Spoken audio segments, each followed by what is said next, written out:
রাজগঞ্জ বিধানসভার অধীন বারোপাটিয়া গ্রাম পঞ্চায়েতের ঝাকুয়াপাড়া এলাকায় ইলেকট্রিক শর্ট সার্কিটে অগ্নিকাণ্ডের জেরে ভস্মীভূত হলো একটি বাড়ি। জানা গিয়েছে, ঝাকুয়াপাড়া গ্রামের বাসিন্দা সোনাবাবু রায় দিনমজুরের কাজ করেন।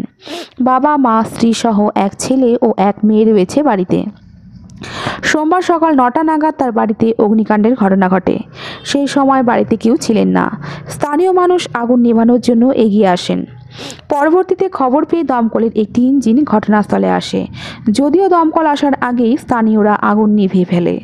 লোনের 10,000 টাকা সহ ঘরে থাকা যাবতীয় সামগ্রী সহ সমস্ত নথি পুড়ে ছাই হয়ে যায়। এই বিষয়ে বাড়ির 2 সদস্য শ্যামলী রায় এবং প্রতিমা রায় জানায়, কখনকার ঘটনা?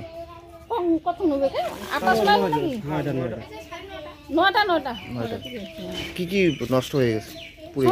নষ্ট হয়েছে। এই যে কাপড় চোপড়, গরম মশলা, চাল, সব কাগজপত্র কিছু আছে? 10,000 টাকা একটাও নেই।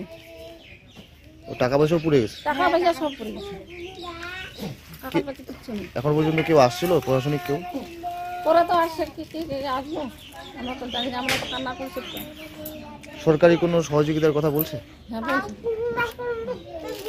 কি নাম আছে আপনার? আমার নাম শ্যামলী রায়। এই জায়গাটা বিষয়টা দেখলাম সকালের দিকে খবরটা পাইলাম, দেখে খুব মর্মান্তিক একটা দুর্ঘটনা। বাবু সোনা রায় বাড়ির ফ্যামিলি মেম্বার, তো সকালবেলা কাজে যায়, আর এদিকে সম্ভবত ইলেকট্রিক শর্ট সার্কিট হয়ে মানে ঘরে আগুন লাগে। যা দেখলাম ওদের কাগজপত্র থেকে নথি যা কিছু হয় সব তো মানে পুরো ছাই হয়ে গেছে। মানে এমন পরিস্থিতি, সম্ভবত শুনলাম যে লোন নিচে 30,000 টাকা পুড়ে গেছে। কাগজপত্র যা কিছু আছে, আইডি প্রুফ সব পুড়ে গেছে। কাপড় চোপড় থেকে শুরু করে চাল ছিল, সব ধান সব পুরোপুরি একেবারে ছাই হয়ে গেছে। বিষয়টা খুবই মর্মান্তিক, মানে দুঃখজনক ঘটনা।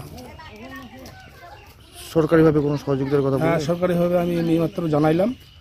সরকারিভাবে সুযোগ সুবিধা যতটা পারা যায় ব্যবস্থা করার চেষ্টা করব। আমাদের মন্দির থেকে কাপড় চোপড়ের ব্যবস্থা আমি এখানেই করে দিচ্ছি। ঠিক আছে।